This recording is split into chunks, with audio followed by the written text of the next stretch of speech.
ଖ୍ରୀଷ୍ଟର ପ୍ରିୟ ଭାଇ ଭଉଣୀମାନଙ୍କୁ ହୃଦୟର ସହିତ ମୋର ଆନ୍ତରିକ ନମସ୍କାର। ପ୍ରିୟ ବନ୍ଧୁଗଣ, ଆଜିର ଭିଡ଼ିଓରେ ମୁଁ ଆପଣମାନଙ୍କୁ ବାଇବେଲରେ ଘଟିଯାଇଥିବା ଏକ ଘଟଣା ବା ବାଇବେଲ ଅନୁସାରେ ସଫଳ ହୋଇଥିବା ଏକ ଭବିଷ୍ୟତବାଣୀ ବିଷୟରେ ମୁଁ କହିବି। ଆପଣମାନେ ତ କିଛି ଦିନ ପୂର୍ବରୁ ଦୁବାଇ ବିଷୟରେ ଆପଣମାନେ ଶୁଣିଥିବେ ଯେ ବର୍ତ୍ତମାନ ଦୁବାଇରେ ଏଭଳି ପରିସ୍ଥିତି ହୋଇଅଛି ଯେପରିକି ଦୁବାଇ ସମ୍ପୂର୍ଣ୍ଣ ରୂପେ ଯେପରି ପାଣିରେ ବୁଡ଼ିଯିବ, ଯେପରି ନୋହଙ୍କ ସମୟରେ ହୋଇଥିଲା ସେଇଭଳି ପରିସ୍ଥିତି ଦେଖାଦେଇଛି।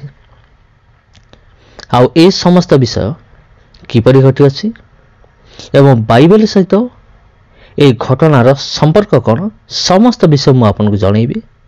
ତା ପୂର୍ବରୁ ମୁଁ ଆପଣମାନଙ୍କୁ ବିଶେଷ ଅନୁରୋଧ କରେ, ଏ ଭିଡ଼ିଓକୁ ଗୋଟିଏ ଲାଇକ୍ କରିଦିଅନ୍ତୁ। ଆଉ ଯଦି ପ୍ରଥମ ଥର ପାଇଁ ଆସିଛନ୍ତି ତେବେ ଚ୍ୟାନେଲକୁ ଆପଣ ସବସ୍କ୍ରାଇବ୍ ମଧ୍ୟ କରିଦିଅନ୍ତୁ। ତେବେ ଖ୍ରୀଷ୍ଟରେ ପ୍ରିୟ ଭାଇ ଏବଂ ଭଉଣୀମାନେ, ଏଇ ଯେଉଁ ବର୍ତ୍ତମାନ ଆପଣ ଦେଖୁଛନ୍ତି ଇଏ ହେଉଛି ଦୁବାଇର ଏକ ଘଟଣା। ହଁ ବନ୍ଧୁଗଣ, ଦୁବାଇରେ ବର୍ତ୍ତମାନ ଏଇଭଳି ପରିସ୍ଥିତି ହୋଇଛି ଯେପରିକି ଗାଡ଼ି ମଟର କାର୍ ଗୁଡ଼ିକ ବରଂ ରାସ୍ତା ଉପରେ ନ ଚାଲି ଯେପରି ଡଙ୍ଗା ଯେପରି ପାଣି ଉପରେ ଭାସେ, ଠିକ୍ ସେହିପରି ଅବସ୍ଥା ବର୍ତ୍ତମାନ ହୋଇଅଛି। ଆପଣ ଦେଖୁଥିବେ ବର୍ତ୍ତମାନ এই ভিডিও ক্লিপরে ଆପଣ ଦେଖନ୍ତୁ କିପରି ଗାଡ଼ି ଗୁଡ଼ିକ ରାସ୍ତା ଉପରେ ନୌକା ସଦୃଶ୍ୟ ଦେଖାଯାଉଅଛି। ହଁ ପ୍ରିୟ ବନ୍ଧୁଗଣ, ଆଉ ବାଇବେଲରେ ଅନେକ ଭବିଷ୍ୟତବାଣୀ ଅଛି, ଆଉ ସେଥିମଧ୍ୟରୁ ଇଏ ହେଉଛି ଗୋଟିଏ। ଇଏ ହେଉଛି ପ୍ରଭୁ ଯୀଶୁଖ୍ରୀଷ୍ଟଙ୍କର ଦ୍ୱିତୀୟ ଆଗମନ ପୂର୍ବର ଏକ ଚିହ୍ନ ଅଟେ। ଘଟଣାଟି ଏପରି ହୋଇଥିଲା। ଦୁବାଇରେ କୃତ୍ରିମ ବର୍ଷା ତିଆରି କରାଯାଇଥିଲା। ଆଉ ଖବର ସୂତ୍ରରୁ ଜଣାଯାଏ ଯେ ପ୍ରାୟ 7 ଥର କୃତ୍ରିମ ଉପାୟରେ ବର୍ଷା କରାଯାଇଥିଲା। ଆଉ ଶେଷରେ ଏହି ବର୍ଷା ଏମିତି କାଳ ସାଜିବ ବୋଲି କେହି ମଧ୍ୟ ବିଶ୍ୱାସ କରିନଥିଲେ। ଆଉ ଯେପରିକି 150 ଦିନର ବର୍ଷା 2 ଦିନରେ ହୋଇଥିଲା ବୋଲି ପାଣିପାଗ ସୂତ୍ରରୁ ସୂଚନା ମିଳେ।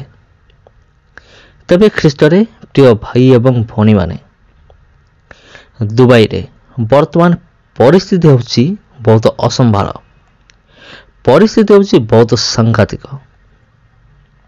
ତେବେ ଗୋଟିଏ କଥା ମୁଁ କହି ରଖୁଅଛି, ପରମେଶ୍ୱର ଏ ସୃଷ୍ଟିକୁ ନିର୍ମାଣ କରିଅଛନ୍ତି। ସେ ସମସ୍ତ ଗଛପତ୍ର, ସେ ସମସ୍ତ ଆକାଶମଣ୍ଡଳ, ତାରାଗଣ, ସମସ୍ତ ବିଷୟ ସେ ନିର୍ମାଣ କଲେ ଏବଂ ଋତୁ ଗୁଡ଼ିକ ମଧ୍ୟ ନିର୍ମାଣ କଲେ। କେବେ ବର୍ଷା ହେବ, କେବେ ଖରା ହେବ, କେବେ ଶୀତ ହେବ, ଏ ସମସ୍ତ ବିଷୟ ସଦାପ୍ରଭୁଙ୍କର ଅଧୀନରେ ରହିଅଛି। ତେବେ ଆଜିକାଲି ଯେଉଁ ମନୁଷ୍ୟ, ବିଜ୍ଞାନ ଯୁଗର ମନୁଷ୍ୟ, ଇଏ ପରମେଶ୍ୱରଙ୍କ ଠାରୁ ମଧ୍ୟ ଅଧିକ ଜ୍ଞାନୀ ବୋଲି ନିଜକୁ ଭାବେ। ଆଉ ମନୁଷ୍ୟ ନିଜର ଜ୍ଞାନ ବଳରେ ଏତେ ଆଗକୁ ଆସିଯାଇଅଛି, ସେ ପରମେଶ୍ୱରଙ୍କୁ ବିଶ୍ୱାସ କରେ ତ ନାହିଁ, ଏହା ତ ସତ କଥା। ତା ଛଡ଼ା ସେ ନିଜର ଜ୍ଞାନକୁ ପ୍ରୟୋଗ କରି ପରମେଶ୍ୱରଙ୍କ ସୃଷ୍ଟିର ବିପରୀତ କାର୍ଯ୍ୟ କରିବା ପାଇଁ ସେ ଚେଷ୍ଟା କରେ। ତେବେ ଦେଖନ୍ତୁ, ପରିସ୍ଥିତି ଟିକେ ଦେଖନ୍ତୁ ବର୍ତ୍ତମାନ ଦୁବାଇର ପରିସ୍ଥିତି କିପରି। ଏଠାରେ ଗାଈ ଗୋରୁ ମଧ୍ୟ, ପଶୁ ପକ୍ଷୀ ଗୁଡ଼ିକ ସେମାନେ ମଧ୍ୟ ତ୍ରାହି ପାଉନାହାନ୍ତି। ଆଉ ପରମେଶ୍ୱର ସମସ୍ତ ନିର୍ମାଣ କଲେ, ସମସ୍ତଙ୍କ ଉପରେ ପରମେଶ୍ୱରଙ୍କର କଣ୍ଟ୍ରୋଲ ଅଛି। ଆଉ ପରମେଶ୍ୱର କେତେବେଳେ କ'ଣ କରିବେ, ଏହା ହେଉଛି ପରମେଶ୍ୱରଙ୍କ ଇଚ୍ଛା ଅଟେ। ଆଉ ବର୍ତ୍ତମାନ କ'ଣ କରୁଛି, ଆଜିକାଲିର ମନୁଷ୍ୟ ପରମେଶ୍ୱରଙ୍କ ଠାରୁ ମଧ୍ୟ ନିଜକୁ ଅଧିକ ଜ୍ଞାନୀ ବୋଲି ମନେ କରୁଅଛି। ସେଥିପାଇଁ ଏ ସମସ୍ତ ବିଷୟ ଘଟୁଅଛି। ଯେତେବେଳେ ଦୁବାଇରେ କୃତ୍ରିମ ବର୍ଷା ତିଆରି କରାଗଲା, ଆଉ ସେତେବେଳେ କ'ଣ ହେଲା ଜାଣିଛନ୍ତି? ପରିସ୍ଥିତି ଏଇପରି ହେଲା, ବର୍ଷା ତ ହେଲା, ଆଉ ବର୍ତ୍ତମାନ ସେ ବର୍ଷା ଟୋଟାଲ ଛାଡ଼ିବା ପାଇଁ ମଧ୍ୟ ନାଁ ନେଉନାହିଁ। ଆଉ ଯେମିତି ଜଣାପଡ଼ୁଛି ଆଉ 24 ଘଣ୍ଟା ମଧ୍ୟରେ, ମାତ୍ର 24 ଘଣ୍ଟା ମଧ୍ୟରେ ଦୁବାଇ ଯେପରି ସମ୍ପୂର୍ଣ୍ଣ ରୂପେ ପାଣିରେ ବୁଡ଼ିଯିବ, ସେଇଭଳି ପରିସ୍ଥିତି, ଭୟଙ୍କର ପରିସ୍ଥିତି ସୃଷ୍ଟି ହୋଇଛି। ହଁ ପ୍ରିୟ ବନ୍ଧୁଗଣ, ଏଇଭଳି ପରିସ୍ଥିତି ସୃଷ୍ଟି ହୋଇଛି। ଦେଖନ୍ତୁ ରାସ୍ତାଘାଟରେ ଗାଡ଼ିଗୁଡ଼ିକ କିପରି ନୌକା ସଦୃଶ ଜଳରେ ଭାସୁଅଛି। ଆଉ ପ୍ରାୟ ସବୁଆଡ଼େ ରେଲୱେ ଷ୍ଟେସନ, ଏୟାରପୋର୍ଟ, ସବୁଆଡ଼େ ବସଷ୍ଟାଣ୍ଡ, ସବୁଆଡ଼େ ପାଣି ଭରିକି ରହିଅଛି। ଆଉ ବର୍ଷା ସାଙ୍ଗକୁ ପବନ। ତେବେ ବାଇବେଲ ସହିତ ଏହାର କ'ଣ ସମ୍ପର୍କ ରହିଅଛି? ଗୋଟିଏ ବିଷୟ ଯେପରି ଲେଖା ଅଛି ପବିତ୍ର ବାଇବେଲରେ, ଆଉ ମନୁଷ୍ୟମାନେ ନିଜ ନିଜକୁ ଜ୍ଞାନୀ ବୋଲି ମନେ କରି ସେମାନେ ମୂର୍ଖ ହେବେ ବୋଲି ଲେଖା ଅଛି। ତେବେ ଇଏ ହେଉଛି ତାର ଏକ ଜ୍ୱଳନ୍ତ ଉଦାହରଣ। ଆଜିକାଲିର ମଣିଷ ନିଜକୁ ଜ୍ଞାନୀ ବୋଲି ଭାବିକି ବେଳେବେଳେ ଏମିତି କାମ କରିଦିଏ ଯାହାକି ତାର ମୂର୍ଖତା ସହିତ ସମାନ ଅଟେ। ତେବେ ଏହା ହେଉଛି ବର୍ତ୍ତମାନ ଆପଣ ଯାହା ବି ଦେଖୁଛନ୍ତି, ଶେଷ କାଳର ଇଏ ହେଉଛି ଏକ ଚିହ୍ନ ବା ଏକ ଉଦାହରଣ, ଆପଣ ଯାହା ବି କହିପାରିବେ। ତେବେ ଯେତେବେଳେ ପ୍ରଭୁ ଯୀଶୁଖ୍ରୀଷ୍ଟଙ୍କ ନିକଟକୁ ଶିଷ୍ୟମାନେ ଆସିଲେ, ସେମାନେ ପଚାରିଲେ, ଗୁରୁ, ଆମକୁ କୁହନ୍ତୁ ଶେଷ କାଳରେ କ'ଣ ସବୁ ଘଟିବ, ଆଉ ତାର ଚିହ୍ନ ଗୁଡ଼ିକ କ'ଣ ଆମକୁ ଟିକେ କୁହନ୍ତୁ। ସେତେବେଳେ ପ୍ରଭୁ ଯୀଶୁଖ୍ରୀଷ୍ଟ କ'ଣ କହିଥିଲେ ଜାଣିଛନ୍ତି? ପଢ଼ିବା ଆମେମାନେ ଲୁକ ଲିଖିତ ସୁସମାଚାର ତାର 21 ପର୍ବ 25 ଏବଂ 26। ଆପଣ ଚାହିଁଲେ ତା ପୂର୍ବ ଏବଂ ପର ପଦପର୍ବ ଗୁଡ଼ିକ ମଧ୍ୟ ପଢ଼ିପାରିବେ। ଆଜି ମୁଁ ବିଶେଷ କିଛି କହିବି ନାହିଁ, ମାତ୍ର ଦୁଇଟି ବିଷୟ ମୁଁ କହିବି। ଦୁଇଟି ପଦକୁ ନେଇକି ଆଜି ଆମେ ଆଲୋଚନା କରିବା। 21 ପର୍ବ 25 ଏବଂ 26। ଏଠି ଏପରି ଲେଖାଯାଏ, 25 ପଦ, ପୁଣି ସୂର୍ଯ୍ୟ, ଚନ୍ଦ୍ର ଓ ନକ୍ଷତ୍ର ମାଳାରେ ଲକ୍ଷଣ ଦେଖାଯିବ, ଆଉ ପୃଥିବୀରେ ଜାତିମାନଙ୍କ ମଧ୍ୟରେ କ୍ଲେଶ ଘଟିବ। ସମୁଦ୍ର ଓ ତରଙ୍ଗର ତର୍ଜନ ଗର୍ଜନ ହେତୁ ସେମାନେ ହତବୁଦ୍ଧି ହେବେ। 26 ପଦ, ପୁଣି ଜଗତ ଉପରେ ଆସୁଥିବା ଘଟଣା ସବୁକୁ ଅପେକ୍ଷା କରି ଲୋକେ ମୂର୍ଚ୍ଛିତ ହେବେ, କାରଣ ଆକାଶ ମଣ୍ଡଳର ଶକ୍ତି ସମୂହ ବିଚଳିତ ହେବ। ହଁ ଆଜ୍ଞା, ଆକାଶ ମଣ୍ଡଳର ଶକ୍ତି ସମୂହ ବିଚଳିତ ହେବ, ଯାହାକି ଆପଣଙ୍କର ଆଖି ସାମ୍ନାରେ ରହିଅଛି। ତେବେ ବିଚଳିତ ହୋଇଯାଇଅଛି। ଏହାକୁ ମଣିଷ ସିନା କୃତ୍ରିମ ବର୍ଷା କରିଦେଲା, କିନ୍ତୁ ତାକୁ ଅଟକାଇବା ନିମନ୍ତେ ମଣିଷର ବର୍ତ୍ତମାନ ସାମର୍ଥ୍ୟ ନାହିଁ। ଆଉ ଏହି ସମସ୍ତ ବିଷୟ କିଏ ଅଟକାଇ ପାରିବେ? କେବଳ ପରମେଶ୍ୱର ହିଁ ଏ ସମସ୍ତ ବିଷୟ ଅଟକାଇ ପାରିବେ। ଏଥିରେ ମଣିଷ କିଛି କରିପାରିବ ନାହିଁ। ଲେଖା ଅଛି, ଆମେ ଟିକେ ଆଲୋଚନା କରିବା।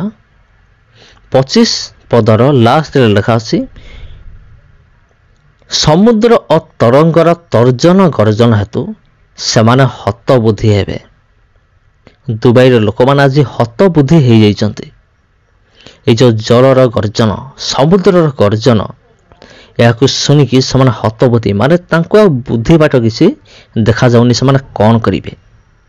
ବର୍ଷା ବିଲକୁଲ ବି କମିବାର ନାଁ ହିଁ ଧରୁନାହିଁ। ତେଣୁ ସେମାନେ ବର୍ତ୍ତମାନ ହତବୁଦ୍ଧି। ଦୁବାଇ ଏମିତି ଗୋଟେ ଜାଗା, ହଁ ଆଜ୍ଞା, ଏଠାରେ ଧନ ଦୌଲତର ଅଭାବ ନାହିଁ, କୌଣସି ଜ୍ଞାନର ମଧ୍ୟ ଅଭାବ ନାହିଁ। କିନ୍ତୁ ତଥାପି ଯଦି ମଣିଷ ପରମେଶ୍ୱରଙ୍କର ବିରୁଦ୍ଧରେ କାର୍ଯ୍ୟ କରେ, ପରମେଶ୍ୱରଙ୍କ ସୃଷ୍ଟି ବିରୁଦ୍ଧରେ ଯଦି ମଣିଷ କାର୍ଯ୍ୟ କରେ, ତେବେ ତ ଦଣ୍ଡ ନିହାତି ପାଇବାକୁ ପଡ଼ିବ। ଏଥିରେ କୌଣସି ସନ୍ଦେହ ନାହିଁ। ତେବେ ଇଏ ହେଉଛି ପରମେଶ୍ୱରଙ୍କର କାମ, ଶେଷ କାଳର ଏକ ଲକ୍ଷଣ। ଶେଷ କାଳରେ ଅନେକ ଲକ୍ଷଣ ଦେଖାଯିବ, ତା ମଧ୍ୟରୁ ଗୋଟିଏ ମୁଁ ଆପଣମାନଙ୍କୁ ଜଣାଇଲି। ଏ ଦେଖନ୍ତୁ, ଆଉ ଲେଖା ଅଛି, ଆକାଶ ମଣ୍ଡଳର ଶକ୍ତି ସମୂହ ବିଚଳିତ ହେବେ। ହଁ ପ୍ରିୟ ବନ୍ଧୁଗଣ, ଯାହାକି ବର୍ତ୍ତମାନ ଆପଣ ଦେଖୁଅଛନ୍ତି, ଇଏ ହେଉଛି ଦୁବାଇର ଘଟଣା। ଦେଖନ୍ତୁ, ଏୟାରପୋର୍ଟ ମଧ୍ୟ ତାର ଅବସ୍ଥା ବର୍ତ୍ତମାନ କେମିତି। ଯେମିତି ଜଣାପଡ଼ୁଛି ପାଇଲଟ ଯିଏ ବସିଥିବ ସେ ହୁଏତ ଭାବୁଥିବ ମୁଁ ଏରୋପ୍ଲେନ୍ ଚଲାଉ ନାହିଁ, ମୁଁ ନୌକା ଚଲାଉଛି ବା ଜଳ ଜାହାଜ ପାଣି ଜାହାଜ ଚଲାଉଛି, ଏମିତି ସେ ହୁଏତ ଭାବୁଥାଇପାରେ। ଦେଖନ୍ତୁ କେତେ ପାଣି, କେତେ ବନ୍ୟା। ତେବେ ଖ୍ରୀଷ୍ଟରେ ପ୍ରିୟ ଭାଇ ଏବଂ ଭଉଣୀମାନେ, ଏଟା ଘଟିଯାଇଛି ଅଳ୍ପ ସମୟ ପୂର୍ବରୁ। ଯେପରି ଆପଣ ଥମ୍ବନେଲରେ ଦେଖିଲେ, ଅଳ୍ପ ସମୟ ପୂର୍ବରୁ ଏହା ଘଟିଯାଇଅଛି। ଆଉ ବର୍ତ୍ତମାନ ପରିସ୍ଥିତି ହେଉଛି ସାଂଘାତିକ। ସାରା ଦୁନିଆକୁ ବିଚଳିତ କରିଦେଇଛି ଏହି ଘଟଣା। ସାରା ଦୁନିଆ ବର୍ତ୍ତମାନ ଚକିତ ଏବଂ ବିଚଳିତ। ଦୁବାଇର ଏହି ଘଟଣାକୁ ନେଇ ସମସ୍ତେ ପ୍ରାୟ ସମସ୍ତେ ବିଚଳିତ ଆଉ ମର୍ମାହତ। ଦେଖନ୍ତୁ କେତେ ବଡ଼ ବଡ଼ ବିଲ୍ଡିଂ, କେତେ ବଡ଼ ବଡ଼ ଘର, କେତେ ବଡ଼ ବଡ଼ ଜାଗା, କେତେ ସବୁ ଜ୍ଞାନୀ ଲୋକମାନେ ଅଛନ୍ତି, କେତେ ସବୁ ଧନ ସମ୍ପତ୍ତି ଅଛି, ସବୁ ଅଛି, କିନ୍ତୁ ତଥାପି କୌଣସି କାମରେ ଆସୁନାହିଁ। ସେମାନଙ୍କର ଧନ ସମ୍ପତ୍ତି, ସେମାନଙ୍କର ଟଙ୍କା ପଇସା, ସେମାନଙ୍କର ସବୁକିଛି କୌଣସି କାମରେ ବି ଆସୁନାହିଁ। ଭୟଙ୍କର ପରିସ୍ଥିତି ଦେଖାଯାଇଛି।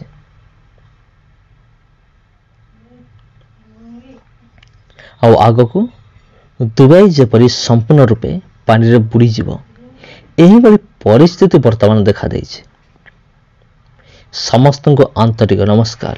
ପ୍ରିୟ ବନ୍ଧୁଗଣ, ପବନ ଏପରି ହେଉଛି ଯେପରି ବାହାରେ ଥିବା ସୋଫା ଗୁଡ଼ିକ ମଧ୍ୟ ପବନରେ ଉଡ଼ି ଯାଉଛି। ଖ୍ରୀଷ୍ଟ ପ୍ରେମରେ ସମସ୍ତଙ୍କୁ ମୋର ଆନ୍ତରିକ ନମସ୍କାର। ପ୍ରିୟ ବନ୍ଧୁଗଣ, ଆପଣମାନଙ୍କୁ ପ୍ରତ୍ୟେକଙ୍କୁ ମୋର ହୃଦୟ ସହିତ ଆନ୍ତରିକ ନମସ୍କାର। ପୁଣି ଦେଖାହବ ଆପଣଙ୍କ ସହିତ ଆଉ ଗୋଟେ ଭିଡ଼ିଓରେ, ଆଉ ଗୋଟେ ଅଧ୍ୟାୟରେ। ଆଉ ଆସନ୍ତା ଭିଡ଼ିଓରେ ମଧ୍ୟ ଆମେମାନେ ଶେଷ କାଳରେ ଘଟିବାକୁ ଯାଉଥିବା ଅନ୍ୟ ଏକ ଲକ୍ଷଣ ବିଷୟ ଆମେ ପଢ଼ିବା। ସମସ୍ତଙ୍କୁ ପ୍ରେଜ୍ ଦ ଲର୍ଡ। ନମସ୍କାର।